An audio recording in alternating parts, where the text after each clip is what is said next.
From the Oakland Hills to Jack London Square, from the port to the Coliseum, this is Talk of the Town, an in-depth conversation about the people and issues important to Oakland.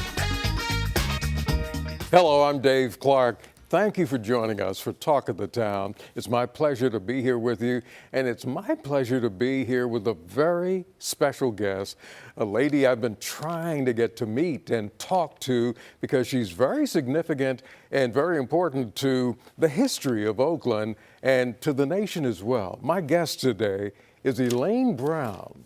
Elaine Brown is, how do I describe Elaine Brown? You're well known for your leadership within the Black Panther Party, but now you're also a real estate developer. You're building housing in West Oakland. That's right. Thank you for being here. I appreciate being here, Dave. Thank you for asking me. You're a great lady, and you're also from my hometown of Philadelphia. Philadelphia.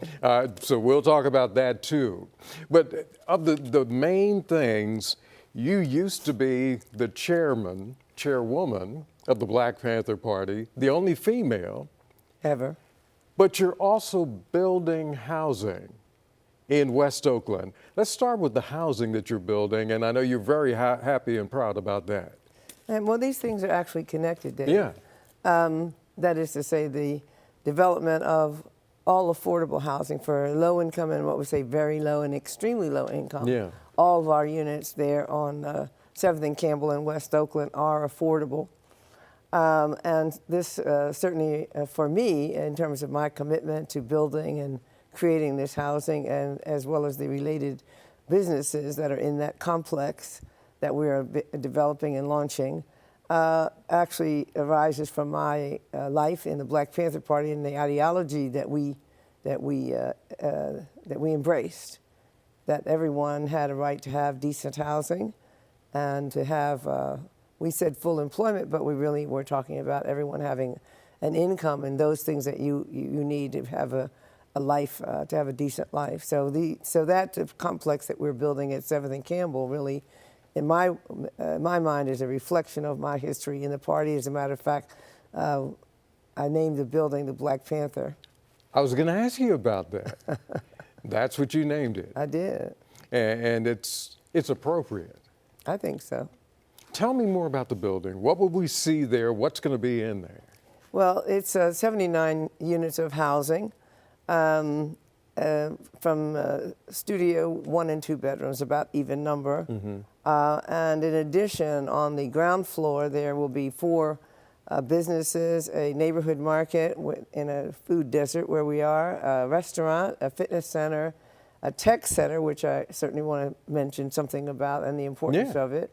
And in the back of the front of the ground floor and the second floor, we are putting back our urban farm, which will become a business also. So there are 5 businesses there, which we being my nonprofit, Oakland and the World Enterprises, we are, our goal and our mission is to launch businesses for cooperative ownership by formerly incarcerated and other people who are what we call socioeconomically marginalized, so they can begin to be self-determining, self-sufficient, have their own money, because they're not going to get a job in the society as it exists today. Where did the idea come from? I really want to put some more meat on it. Where did it come from? I mean, just looking around, we need this, but what instigated it? Well, what instigated this particular project was Alameda County Supervisor Keith Carson. I had spoken at some event that he had, and somehow we ended up talking about the question of mass incarceration, especially of blacks, and the question of recidivism. And Keith said, "What do you think we can do?" And I said, well, there's only one thing you can do if you don't want people to go back to prison. They have to have money to live on. You can't come out of prison, be denied housing, be denied a job, be denied life, and then expect that somebody's not going to return to some sort of desperate means to survive. So if you want people to survive at all or have a life beyond prison and to have, quote, rehabilitation, then you're going to have to get them a job. And we discussed that, but I thought he could easily go to Wells Fargo or Safeway or Clorox and say, give me some Give me jobs. the money and jobs. Give me the job even. The county was training people for jobs, but they weren't getting any because the corporations were denying. And the county itself wasn't hiring formerly incarcerated people, which was the irony of all of that. So then we talked further, and I said, well, the only other option would be for you to own your own business if you are coming out of prison. I mean, guys in prison and cut hair, and people learn different skills in prison, not necessarily a lot of skills as they could have. They're not necessarily going to higher education, but there are some programs. So the point is people learn things, and they have to have a life. So where do you pick up on life after prison? You've got to have something. And so he said, I said, you've got to create these businesses for them. And he asked me if I could do it. And I said, well, of course. No idea. But I thought I would do it. I originally saw it as pretty easy. I don't know why I thought it would be easy, but I did think it. And then the question was, okay, Keith asked if I would work with him, and I said, absolutely. And so I started off with this agenda, and then I decided I wanted to, where were these businesses going to be? And I arbitrarily selected 5 businesses. The fitness center, because we have extreme health problems in the Black community. We have, especially among Black women, we have obesity, which exercise can cure. And so I thought, okay, let's have an exercise place, a fitness center. Let's have a restaurant in a nice place where people can go and have a beautiful dinner or a beautiful lunch, and so forth. So I just arbitrarily, but the tech business was very important because from my perspective and actually reflecting reality, Black people were completely passed over during the entire existence of the industrial age, which is over. Just like the agrarian age was over at the end of slavery, which is part of how it happened, and Lincoln's desire to connect to the rise of industrialization, the railroad lines, which end in West Oakland, I make note. And so we have come to the end of the industrial age. Essentially, we're in the age of technology. And so we never owned anything in the industrial age. We didn't own any steel mills. We didn't own any rail lines, any airlines, anything else, communications, what have you. But there is an opportunity here, as there was then, coming out of agrarianism. There's an opportunity for us to use our brains and really see some piece of life of the economy for ourselves as Black people. So it's very important that we become very involved in advancing technology, and including AI and 3D printing and all of this. And so that's what I have in mind for this business that we're going to have at 7th and Campbell. And then there's the farm itself that we had before we put these businesses in. But I envisioned some sort of a little mini mall somewhere. And until we rode around, I had another brother rode around with me, and we found 50-some vacant and abandoned and lots in West Oakland, only in that part where I am now called Lower Bottoms or Campbell Village area. That isn't even counting, other parts of West Oakland. And so the question was, I just want to get one of these lots to put my businesses on that I have no idea how I'm going to create. And so this lot at 7th and Campbell called out to me because it was on 7th Street, a big boulevard there. And as it turns out, the lot was about to be developed by an organization called Oakland Community Housing, but they had gone bankrupt. Actually, they had dissolved. And the irony was I started Oakland Community Housing in 1974, and it was one of the main go-to affordable housing. It became that over time. I mean, the Black Panther Party was gone, and we were gone, but they continued Oakland Community Housing. And so there they were, but they had lost the money and everything, and it was just sort of sitting there. But it had been there for 30 years. The city of Oakland had left this plot, as they had so many, abandoned and blighted for 30 years. It was just garbage and trash, and and then in the block you have neighbors and everything, but right on that corner was just a big lot of trash. And then I learned that the state tax code says that where there's a tax defaulted property, the local tax collector can put it up for auction to collect the tax, as we know, the auctions, but also he can or she can give it or lease it or sell it to someone for a higher and better purpose for a very low price. Yeah. And so I decided that I needed this property because it was also tax defaulted by this very nonprofit that I started in 1974. Fascinating. Yes. It was Fascinating. even more than that. I won after that property. Wow. Talk about the historical significance of that location and relating to the Black Panther Party. Well, there's any number of historical, but that particular block, irony of ironies, between Campbell and Willow Streets in West Oakland on 7th Street is the very block where Huey P. Newton in 1967 came into a confrontation with two policemen, Fry and Haynes. The result of that confrontation was that Huey was shot, but Fry was killed and Haynes was wounded, all with the same gun, which would belong to Fry, apparently. But in any case, Huey Newton went on trial for the murder of Officer Fry and so related crimes, and that exploded into the Free Huey movement, which really, the Black Panther Party went from a small group in Oakland to a national organization with international affiliations. Wow. Talk to me about you. There are people who've heard about Elaine Brown, Right. have heard about the Black Panther Party. Some may not have ever come in close contact with the Black Panther Party, or they have images that, oh, it's violent, they didn't do anything good, and we should be scared of them, and they should have been on trial and put in jail. How do you respond to those people who basically have not physically touched a member of the Black Panther Party or things that have been done? Well, I want to say preliminarily that, you know, from my perspective, the Black Panther Party represents probably the greatest effort that black people made for liberation. Our focus was the liberation of black people, but we recognized that we could not be free while others are oppressed. So we became a revolutionary organization saying that the only way that black people would ever be free was for the social construct that caused our oppression, that brought about our oppression here in the United States, which was slavery. That construct of capitalism and oppression and exploitation had to be deconstructed, revolutionized into something that would eventually evolve into an egalitarian society. And so we had fundamental principles that we lived by, and we created a 10-point platform and program, which was basically an expression of what are the things that we really want.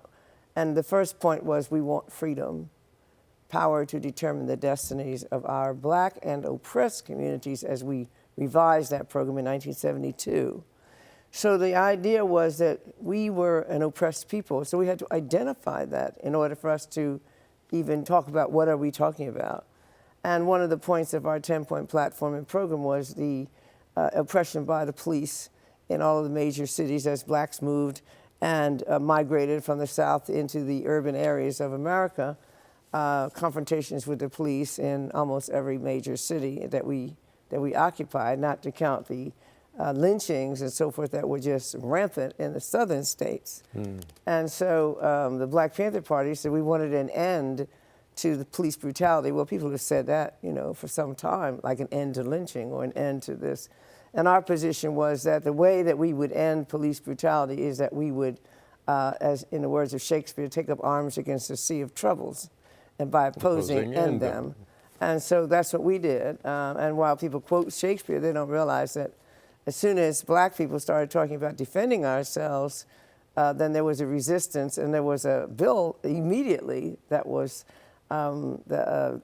piece of legislation, state legislation, by a state legislator named Mulford, who put forward a bill saying that we wanted to have gun control in California. And it's the first and last time the NRA supported a gun control legislation when black people had them. So people said, oh, we were violent because there was some notion of Martin Luther King was nonviolent, and the nonviolent movement and the we were violent. Well, you know, violence is what it is. It has no particular meaning unless you talk about the ideology of it. For example, you can go into Gaza and you can kill a whole bunch of Palestinians and people will say, well, these people deserved it. Or you can go into Afghanistan and kill a bunch of people and get a Purple Heart for it, or people say, thank you for your service. But if you are, or you can be a young white guy and go into a church and kill 9 people, and you'll get a vest and a ride through Burger King, and people will talk about your mental health problems.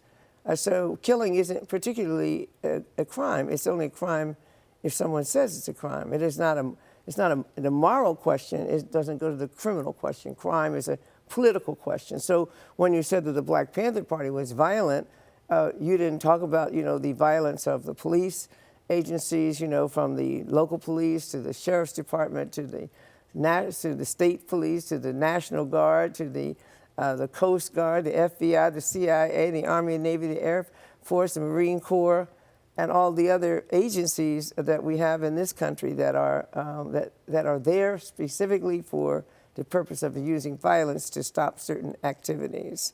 So it was a really ridiculous statement, but it was because we were black that we talked about the violence, and we ourselves became very nervous about it. But we were more than, we were certainly not violent. We were trying to, we quoted Mao Zedong, as a matter of fact. We would say, sometimes it's necessary, in order to get rid of the gun, it's necessary to take up the gun. Our goal was to get rid of the gun. We did not want to be killed in the streets of America. We look at the George Floyd case and you see 20 people standing around watching him being choked to death. Nobody even threw a rock at Chauvin or whatever his name was, who was violently murdering someone, and it was being filmed, and we all watched it as though it was some kind of a TV show. 9 minutes of a man being murdered by the state, murdered by state police. And this was, of course, one of the few times where there was some, I wouldn't say justice, but there was some responsibility that was given to the state police. I don't know what happened to the other ones. But the point is that this was rampant in Oakland as well as elsewhere, and it was also race-related. We don't have a whole lot of young white guys getting killed like George Floyd. As a matter of fact, I can't think of one example. And so we said that in order for us to stop this, we had to defend ourselves. And we were creating an example by saying that Huey Newton and Bobby Seale led patrols in the street and said, we'll be here with our shotguns the same that you have, and we'll just make sure that this guy's arrested if there's a crime or suspicion, but you're not going to get to beat him and stump him to death as long as we're standing here with these guns. And what we hoped is that it would be a model for our people to find courage and not be afraid and say, I can stand up for myself. But more than that, we had another agenda, or an additional agenda for other things in our 10-point platform. And one was education, and as a result, we started a school in East Oakland, which was not only free, but we served 3 meals a day, and the children were in very small classrooms, and we created what we like to think was a beautiful model school. We said we believe in decent housing, and as I told you, we started Oakland Community Housing so that we could create the opportunity for housing, but create a model in people's minds and in your imagination that you had a right to housing. We said we believed that everyone was entitled to free health care. If you can't afford it, you should drop dead if you have cancer, even though there are cancer treatments right here.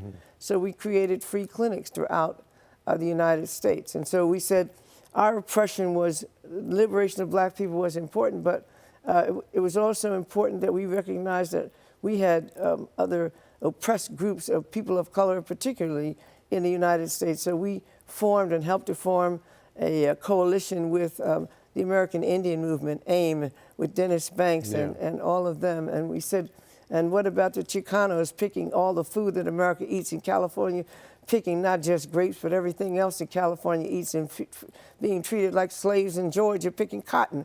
And so we said, these are our allies, and we formed coalitions not only with Cesar Chavez's United Farm Worker, but also created the Brown Berets, and we helped to create the Brown Berets. We formed a coalition with the Young Lords, a Puerto Rican organization in Chicago, and with the young patriots, poor whites out of Chicago, who everybody didn't realize that we recognized there was poverty in whites. These are people coming out of the hollers of Kentucky with no teeth, living just like black people in Chicago. So we formed a coalition around housing with them. And then we said, and what about people who are older? And so we created and helped to create the Black Panthers and a program called SAFE. And we said, what about people who are disabled? And so we formed a coalition with Ed Roberts and the Center for Independent Living right here in Berkeley. And we said, what about the war that's going on in Vietnam that we have nothing to do with? And so we formed, we became partners with the North Vietnamese, with the Viet Cong, same thing in China and Cuba and so forth. And so we saw ourselves and became advocates for revolutionary change throughout the world. So hold that thought, because I still want to put some meat on who you are. Oh. Such a powerful, articulate woman who has done so much. Now, you grew up in my hometown of Philadelphia. Were you a quiet little girl? Were you an explosive, aggressive little girl? How did you come along to be you? Well, I grew up in one of the hardest neighborhoods of Philadelphia, 21st and York, and you may Yes, I do. Yeah. And all around me were, this gang activity. But of course, we didn't have guns, so it wasn't quite as dangerous. Yeah. But we had plenty of knife fights and rocks and so forth, and everybody was affiliated with a gang. If you lived somewhere, you were part of that gang. I was in an area called the Avenue Gang area, and in my house, there was a very small house on York Street, and there's my mother, my grandmother, my aunt, and my grandfather, one bathroom, roaches, mice, yeah, all of it, dark and ugly. And however, my mother was able to get me into a very special school, which would be like a magnet school called Thaddeus Stevens School of Practice. Yeah. And it was not in my neighborhood. My neighborhood schools, children were going to school for half days, 60 children in a class. Nobody was learning anything. And I went into Thaddeus Stevens, where the majority of the children were white, mostly Jewish, and I would say 80% Jewish, to the point where we never celebrated Christmas in our school. We had Rosh Hashanah, Yom Kippur, Hanukkah, but we didn't have Christmas or any of even though it was a public school. And by the end of the kindergarten, I could read, and nobody in my neighborhood could read. So I had a dual life, one in the hood where I was very aggressive. Yeah. If I wanted to live, Well, you had to be, yeah. And then I was in school, and I was just very, very white and Jewish and intellectual. And so it was, for a long time, I thought maybe I was schizophrenic because I became each one. I accommodated each piece. But each of them served me ultimately to become, that's, I would say, how I became a leader of the Black Panther Party, because I learned a lot from the schools I went to in Philadelphia, and which were pretty prestigious, schools, as in Girls High. Yeah, yes. Girls High. And at the same time, I identified strongly, and still do always, with the hood and with the poverty and with the degradation. Almost every girl I knew that I grew up with had a baby by 15. Yeah. And almost every boy I knew was either dead or in prison at 18. Now, there's something wrong with that statistic. So either we think there's something inherently wrong with black people, or we understand. And what I understood, because I lived there, is that we were poor. And we didn't have the things that I saw the white kids that I knew that had become my friends. They had, when I was growing up, you have to imagine, this was at the end of the 50s. Right after World War II. I was born in 1943. And so by the time I'm in school, it's just the beginning of the mass consumer of appliances and, distribution of certain things that we never had. We didn't have a refrigerator in my house in Philadelphia. And so when I went to my friend's house, the little white Jewish children, and they had a refrigerator with ice cubes, and I thought, wow. Yeah. Ice cubes, what's this? And so I realized then, carpeting, bright lights, a refrigerator, all these things they had that nobody I knew had. They had money, they had cars. I never knew anybody with a car. Wow. So forth. So I realized there was a disparity instantly. It wasn't hard for me because I saw with my own eyes the differences. the problem I had personally was I decided I wanted to be more like the white children. Because I didn't want to be a poor person, but I understood that, and I understand it, and it is a part of my DNA, my soul today. So you can articulate it because you know it and you feel it. Right. As we start to wind down, see, you and I, we could talk for 2 or 3 hours, but I don't have 2 or 3 Right. hours. Going back to the buildings that you're developing in West Oakland right now, when can people think about moving in? When will the building be ready? What's your target date? What are you putting on that roof and all of that? Well, I'm glad you asked because it's really important. We think that we're going to get a very fine, award or a statement that we have an environmentally sound building. We're not emitting anything. We have 20,000 square feet of solar panels on the roof, so we're pretty much a net zero energy emissions. Bravo. Yeah, and the building 79 units. However, I want to mention this. It will definitely be ready by May, and we should be able to start leasing up in January or February, although we've had more inquiries than we have units already. People just calling from our website, coming up to the building and asking the construction workers, and then they refer them to us. Yeah. So every day we get people asking, and very sad, a lot of mothers with children, single mothers, Yeah. Can I move in here? And is this available? Yes. We have 79 units. We probably have over 300 not applications because we're not taking them. Right.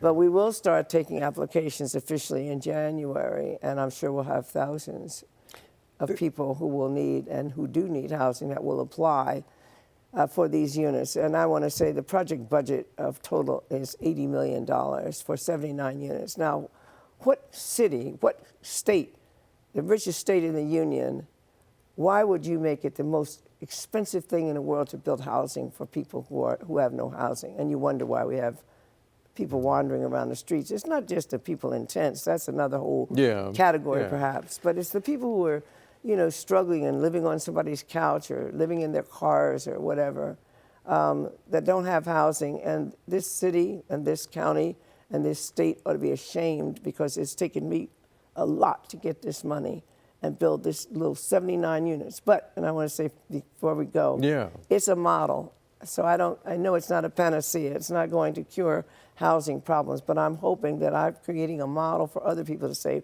wait a minute, we can go after this money. There's money out there. The county of Alameda has more money than you can imagine. They're in the black and they have a reserve that's in the black. That money is there. But there's also other things we can do. I would like to use our tech center to begin to develop 3D printed houses, which are so much cheaper, and you can build them in like 2 weeks. Wow. There's no excuse for not having housing. Let's pause here, and let me just take a moment to just brag on you. I'm very proud of you, and I'm proud of this project, Black Panther, in West Oakland, an $80 million housing project, and Elaine Brown and the people you surround yourself with are making it happen. That's right. And you hope to have it open, up and running by next May. No, I know it will be ready by May. Our contractors have getting paid too much money to not be on time. They're on time. They're building beautifully. And I must say that Baines Nibby, that's the contractor. Our project manager is a young black man, Antoine. And I'm very proud of that because we've really pushed hard to make sure we have more black workers out of the various subcontractors that we have. And we have a number of black subcontractors for glass and for flooring and for painting. Just making advertising.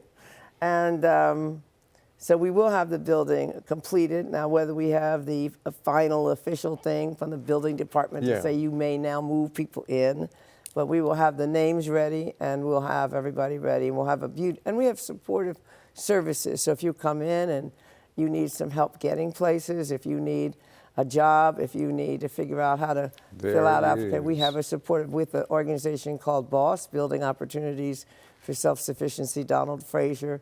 And so we have a lot there going on in that building. People can use EBT cards at the neighborhood market that will be downstairs. They can use EBT cards at the restaurant. And so we intend to make it available for the whole community. I'm claiming it on credit. Elaine Brown, congratulations, and the best of everything with your project in West Oakland, Black Panther. Thank you. Keep doing great things. Oh, thank you. As long as I can. I know you will. And I appreciate you taking the time to be here with us. And I thank you for being with us.